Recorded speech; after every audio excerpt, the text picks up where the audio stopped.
Hello everyone, welcome again to the next class. बच्चों, हमने last lecture में straight line chapter की miscellaneous exercise के आपको 11 क्वेश्चंस कंप्लीट करवाए थे। तो चलिए आज हम क्वेश्चन नंबर 12 शुरू कर रहे हैं। Question number 12, miscellaneous exercise, NCERT book, chapter name is straight lines. तो question number 12 is find the equation of line passing through the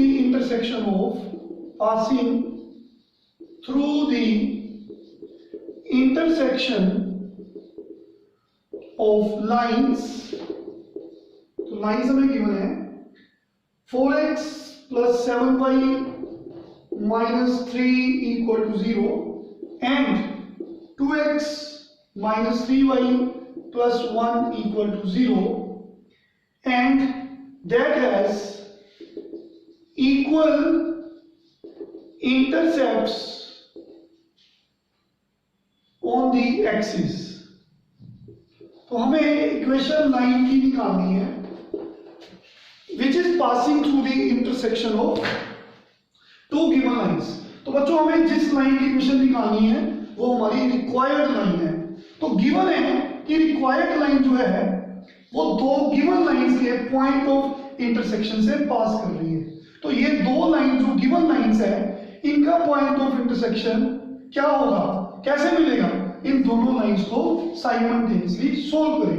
हम बता चुके हैं, अगर आपको दो गिवन लाइंस का पॉइंट ऑफ इंटरसेक्शन निकालना है, आपको गिवन लाइंस को साइमल्टेनियसली सोल्व करना है। तो सबसे पहले to find the points of intersection of given lines. कौन सी लाइंस है बच्चों? 4x plus 7y minus 3 equal to 0 and 2x minus 3y plus 1 equal to 0. Solve these lines simultaneously। तो बच्चों, किसी भी मेथड से सोल्व कर दो, चाहे एलिमिनेशन मेथड से, चाहे सब्स्टिट्यूशन मेथड से, वो हमारी मर्जी है। तो एलिमिनेशन मेथड हमने 10th में पढ़ा था। जो सेकंड लाइन में x का कोएफिशिएंट 2 है, उसको ऊपर वाली इक्वेशन से मल्टीप्लाई कर दो। जो ऊपर वाली इक्वेशन में x का कोएफिशिएंट है, उसको नीचे वाली इक्वेशन से मल्टीप्लाई कर दो। तो देखिए 4 into 2 8x plus 14y minus 6 equal to 0 and second equation है, जब इसको 4 से मल्टीप्लाई किया 8x minus 12, देखिए बच्चों यहाँ पे 14y है माइनस 6 इक्वल टू 0। तो यहाँ पे 8x minus 12y plus 4 equal to 0। तो दोनों को सब्ट्रैक्ट कर दिया, तो ये साइन प्लस के साथ है, यहाँ पे माइनस हो गया। ये साइन माइनस का है, इसके साथ प्लस हो गया, प्लस वाला साइन माइनस बन गया। हम सबने 10th में ये सीखा है 8 माइनस 8 कैंसिल हो गया, 14 plus 12 26y minus 10 equal to 0। बच्चों, यहां से y की वैल्यू मिल गई 10 ओवर 26 5 ओवर 13। तो y की वैल्यू किसी एक इक्वेशन में पुट कर देंगे, यहां पे कर देते हैं, चलो फर्स्ट इक्वेशन में पुट कर देंगे 4x 7y, y कितना है 5/13 माइनस 3 इक्वल टू 0। तो बच्चों, ये 35 ओवर 13 है। तो यहां से हम x की वैल्यू निकाल सकते हैं। ये दोनों टर्म्स उधर चल गई, -3 उधर जाके प्लस का हो गया, ये माइनस की टर्म बन गई। तो 4x एलसीएम लेंगे 39 माइनस 35 4। तो देखिए ये 4 से 4 कट गया, x की वैल्यू 1/13 आ गई। तो रिक्वायर्ड लाइन किससे पास कर रही है? इन दोनों के पॉइंट ऑफ इंटरसेक्शन से। तो कौन सा पॉइंट है वो? x की वैल्यू है 1/13 एंड y की वैल्यू है 5/13। तो हमें पता लग गया कि रिक्वायर्ड लाइन इस पॉइंट से पास कर रही है। और also given that required line makes equal intercepts on the axis. तो बच्चों याद करिए, जब कोई लाइन x एक्सिस के साथ इंटरसेप्ट बनाती है तो हम उसे बोलते हैं स्मॉल a, और जो लाइन y एक्सिस के साथ इंटरसेप्ट बनाती है उसको हम बोलते हैं स्मॉल b। हम जानते हैं कोई भी लाइन एक्स एक्सिस को अगर मान लो कैपिटल ए पे काट रही है तो ये डिस्टेंस O से A तक इसे बोलते हैं x इंटरसेप्ट, और ये डिस्टेंस OB को बोलते हैं y इंटरसेप्ट। हमने मान लिया ये x इंटरसेप्ट A है, y इंटरसेप्ट B है। तो हम जानते हैं इस लाइन की इक्वेशन इंटरसेप्ट फॉर्म में x over a plus y over b equal to 1 होती है। ये हम ऑलरेडी डिस्कस कर चुके हैं। तो देखिए बच्चों, इस क्वेश्चन में हमें गिवन है कि लाइन ने x एक्सिस और y एक्सिस के साथ जो इंटरसेप्ट बनाए हैं उनकी लेंथ इक्वल है। तो इसका मतलब हमें गिवन है क्वेश्चन में a और b बराबर है। तो हम कह सकते हैं लेट इक्वेशन ऑफ रिक्वायर्ड जो हमें चाहिए b x over a plus y over b की जगह पे a लिखना पड़ेगा, क्योंकि गिवन है कि लाइन ने एक्सिस के साथ इक्वल इंटरसेप्ट्स बनाए हैं। तो बच्चों ये आपकी रिक्वायर्ड लाइन है, ठीक है। इसको स्टोर कर लो इक्वेशन नंबर 1, क्योंकि जब हमें a की वैल्यू मिल जाएगी तो हम इस इक्वेशन में a की वैल्यू पुट कर देंगे तो हमारा आंसर आ जाएगा। तो बच्चों given that required line passes through this point, इसका मतलब है कि जो रिक्वायर्ड लाइन है उसमें उसका x कितना है 1/13 और y कितना है 5/13। लिखिए आल्सो गिवन दैट, देखिए लिखा ना मैंने required line passes through this point, तो देयरफॉर सीधे लिख लो क्योंकि हम बता चुके हैं। आल्सो देखिए बच्चों, ये रिक्वायर्ड लाइन की इक्वेशन है, it passes through this point. इसका मतलब है x की जगह पे 1/13 पुट कर सकते हैं, y की जगह पे आप 5/13 पुट कर सकते हैं, क्योंकि लाइन का सेट ऑफ पॉइंट्स उसमें एक पॉइंट a गिवन है, क्योंकि लाइन इस पॉइंट से पास कर रही है। तो यहां से देखिए आप a की वैल्यू निकाल सकते हैं। तो ये 13 a के साथ चल गया, ये 13 a के साथ चला गया। यहाँ पे एलसीएम कितना आ गया 13a 1 + 5 = 1। बच्चों देखिए 6 ओवर 13a = 1, क्रॉस मल्टीप्लाई किया a की वैल्यू 6/13 आ गई। तो देखिए from equation number 1 required equation जो हमें चाहिए लाइन की वो क्या बन जाएगी x ओवर a कितना है 6/13। तो a की वैल्यू पुट कर दी तो वी गेट द आंसर 13 ऊपर चल गया 13x ओवर 6 13y ओवर 6 = 1। ज्यादा से ज्यादा क्रॉस एलसीएम लेंगे इधर, तो एलसीएम लेने के बाद 6 को ट्रांसपोज कर दिया, तो this is the required equation of straight line. I hope clear सबको। Very interesting question. तो क्वेश्चन नंबर 13 तो बच्चों बड़े आराम से समझने हैं सारे समझ। अगर आपको फॉर्मूले आते हैं रोज के रोज पढ़ रहे हो तो चैप्टर इज वेरी इजी, अगर रैंडमली पढ़ रहे हो तो थोड़ी सी मुश्किल आएगी आपको। तो write down question number 13, very important question. Show that equation of line passing through origin, find the just show that the equation of line passing through origin होता है 0 0 and making an angle theta with the line y equal to mx plus c is y over x equal to m plus minus tangent theta over 1 plus minus m tan theta। तो show that equation of line passing through origin. तो देखिए बच्चों, कोई line है जो origin से पास कर रही है, सपोज करो ये पॉइंट है ओ ओरिजिन, तो we have to find the equation of line passing through origin.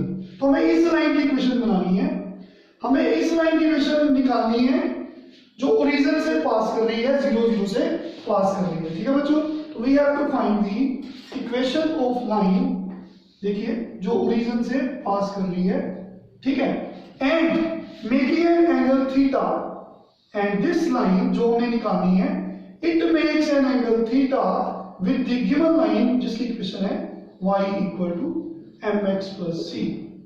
तो बच्चों ये लाइन ओरिजिन से पास कर रही है, तो क्या लिखेंगे, equation of line passing through origin, equation of line passing through origin, हाँ जी, and is given by y minus y1 m into x minus x1। तो लाइन एक पॉइंट से पास कर रही है x1 y1, तो वी नो दैट अगर कोई लाइन एक पॉइंट से पास करे उसकी इक्वेशन होती है 1 पॉइंट फॉर्म से, हम ये पढ़ चुके हैं 1.4। तो बच्चों x1 0 है, y1 0 है, तो m is slope of the line, लेकिन m ऑलरेडी हमें इस इक्वेशन में नजर आ रहा है, सो हमने m का नाम चेंज करके m1 रख दिया। तो यू कैन चेक, देखिए x1 कौन है, 0, देखिए दिस इज द, यहां से आप m1 की वैल्यू निकाल के रख सकते हो, हमें इनकी जरूरत पड़ेगी। ओके, सो बच्चों इस लाइन की इक्वेशन हमने निकालनी है और प्रूव करना है इस लाइन की इक्वेशन ये है, यहां पहुंचना है हमने। तो हमें गिवन है ये लाइन जिसकी इक्वेशन आपने अभी बोला कितनी है, y इक्वल टू m1x। ये लाइन इस गिवन लाइन के साथ एंगल थीटा बना रही है। तो देखिए बच्चों, अगर लिखिए अगेन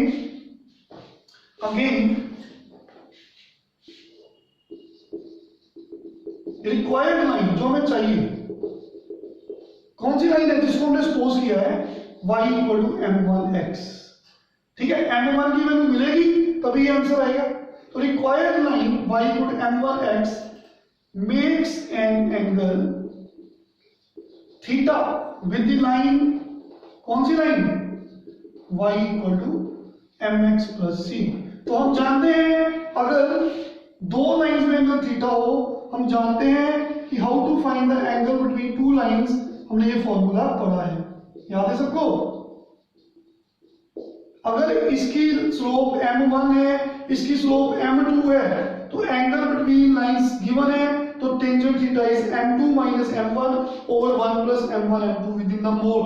तो देखिए यहां पे हम लिखेंगे टेंजेंट थीटा, हाँ जी बच्चों, देखिए क्या लिखेंगे, इस लाइन की स्लोप कितनी है, इस लाइन की स्लोप हमने अभी मेंशन की है m1, यहां पे m1 लिख देंगे, और इस लाइन की स्लोप कितनी है आप निकाल सकते हो, ये y इंटरसेप्ट फॉर्म है, m स्लोप होती है, तो इस लाइन की स्लोप है m, इस फॉर्मूले में हमने पुट कर दिया। तो this is the formula for finding angle between two lines. तो टेंजेंट थीटा इसके इक्वल आ गया। तो बच्चों m1 क्या है, इस लाइन की स्लोप, m क्या है, इस लाइन की स्लोप, क्योंकि ये लाइन कौन सी है, देखिए ये लाइन कौन सी है, mx, y को उधर ले जाओ, तो स्लोप कैसे निकालते हैं, minus coefficient of x divide by coefficient of y, minus से माइनस कट गया, तो इस लाइन की स्लोप है ये। तो इस फॉर्मूले में हमने ऐसे लिख दिया। तो बच्चों हमारे आंसर में टेंजेंट नजर आ रहा है, m नजर आ रहा है, लेकिन m1 नहीं नजर आ रहा। सो m1 अगर नहीं नजर आ रहा तो यहां से m1 की वैल्यू पुट कर दो। देखिए हमने m1 की वैल्यू यहां पे पुट कर दी, y ओवर x, बाकी सब कुछ एज इट इज रख दिया। तो m1 की value y over x put कर दी। क्लियर सबको? तो ये m ऊपर है, y के साथ चल गया, तो टेंजेंट थीटा इसके इक्वल आ गया। ओके, अब इसको सोल्व करेंगे, हमारा आंसर आ जाएगा। बच्चों हम जानते हैं कि देखिए सबसे पहले यहां पे एलसीएम लिया, एलसीएम नहीं लेना, रीजन क्योंकि आंसर में y ओवर x नजर आ रहा है। अगर मैं एलसीएम ले लूंगा मेरे को यहां पहुंचना मुश्किल हो जाएगा, क्योंकि आंसर में y ओवर x नजर आ रहा है। हम ये जानते हैं जब मोड को खत्म करते हैं बच्चों, जब मोड को खत्म करते हैं तो प्लस माइनस आता है, प्लस माइनस हम बता चुके हैं आगे। जब मोड, क्योंकि मोड के अंदर वाली चीज, हाँ जी, मोड के अंदर वाली चीज अगर प्लस के साथ है तो तब भी देखो हम जानते हैं ना, -1 का मोड भी 1 होता है, 1 का मोड भी 1 होता है, मोड में नेगेटिव खत्म हो जाता है। तो दैट्स व्हाई अगर मोड खत्म करना है आपको कहना पड़ेगा बच्चों ऐसे, ठीक है, this equal two plus minus tan theta. अगर मोड के अंदर टेन थीटा होगा पॉजिटिव, तो अगर माइनस होगा तो भी, जब मोड खत्म करना है आपको प्लस माइनस के साथ यहाँ पे वैल्यू लिखनी पड़ेगी। तो देखिए एक बार आपने प्लस के साथ सोल्व करना है, देखिए बच्चों दो केस बन गए, एक बार प्लस के साथ एक बार माइनस के साथ। तो चलिए वन बाय वन पहले प्लस के साथ सोल्व करते हैं। तो देखिए प्लस के साथ सोल्व कर रहे हैं तो ये बन जाएगा, look here, y over x minus m, cross multiply कर दो बच्चों, tangent theta into 1 plus y over x, इसके साथ m है तो open the brackets, y over x minus m tangent theta open the brackets plus y over x into m tangent theta. समझ लगी सबको? तो देखिए बच्चों हमने y ओवर x वाली टर्म्स इकट्ठी कर ली, ये y ओवर x, हाँ जी ये भी y ओवर x है, इसको इकट्ठा कर लो, इधर ले जाओ minus y over x m tan theta. तो क्या बचा, equal to tangent theta plus m, ये y ओवर x की टर्म इसके साथ ले गया, माइनस m को टेंजेंट थीटा के साथ लिख दिया। रीजन दोनों में से y ओवर x कॉमन आ रहा है तो ये बन जाएगा 1 माइनस m थीटा। ये देखिए, आई होप क्लियर है सबको? तो देखिए बच्चों we have y over x equals to, ये जो कोफिशिएंट है वो इसके नीचे चला जाएगा क्योंकि आंसर की रिक्वायरमेंट है, तो tan थीटा प्लस m को m प्लस tan थीटा लिख लो, one is the same thing, तो ये नीचे चला गया 1 माइनस m। तो आप देख सकते हो हमारा y ओवर x का एक आंसर आ गया, इसको स्टोर कर सकते हो ऐसे, ठीक है बच्चों? इसका नाम equation number I think one हम स्टोर कर चुके हैं, कुछ भी नाम डाल दो, कैपिटल A डाल दो। अगेन आल्सो जैसे आपने प्लस के साथ सोल्व किया अब आप माइनस के साथ सोल्व करोगे, y over x minus m over 1 plus y over x m इसके साथ है तो माइनस के साथ ले लो, क्रॉस मल्टीप्लाई कर दो बच्चों, तो इसको सिंप्लीफाई करेंगे। Very interesting question, very easy sum. देखो बच्चों क्रॉस मल्टीप्लाई करेंगे, y over x minus m minus tan theta into 1 plus y over x into m, y over x minus m open the brackets, ऐसे बन जाएगा y over x। फिर हमने क्या किया था, y ओवर x की टर्म्स इकट्ठी की थी, ये टर्म को इसके साथ ले गया तो बच्चों दोनों में से y ओवर x कॉमन ले लिया तो आपके पास ऐसे बन जाएगा। जब इन दोनों को इकट्ठा करोगे तो y ओवर x कॉमन आएगा तो यहाँ पे 1 बचेगा, ये m tan थीटा, तो बच्चों ये m उधर चल जाएगा, m माइनस tan थीटा। आप देख सकते हो यहाँ से y ओवर x की वैल्यू क्या बन जाएगी, m minus tan theta over 1 plus m tangent theta. तो बच्चों combining a and b you will get the answer, combining a and b we have y over x। देखिए ये क्या है, m, ये प्लस के साथ है डिनोमिनेटर और यहाँ पे माइनस के साथ है, आपने इकट्ठा करके ऐसे लिख दिया। और डिनोमिनेटर में यहाँ पे पहले बच्चों देखिए, पहले आपके पास माइनस आ रहा है ना डिनोमिनेटर में, तो ये भी डिनोमिनेटर सेम है, ये प्लस के साथ आ रहा है तो पहले माइनस आ रहा है तो आप ऐसे लिख सकते हो, this is the required answer, hence prove. तो थोड़े से लेंथी सम्स है लेकिन very very interesting questions. Okay, आज हमने 13 क्वेश्चन तक प्रूव कराए हैं, तो नेक्स्ट लेक्चर में हम आगे कंटिन्यू करेंगे, तब तक आप इनको लिख के अच्छे से सॉल्व करें, नोट्स बनाएं। Thank you very much, take care.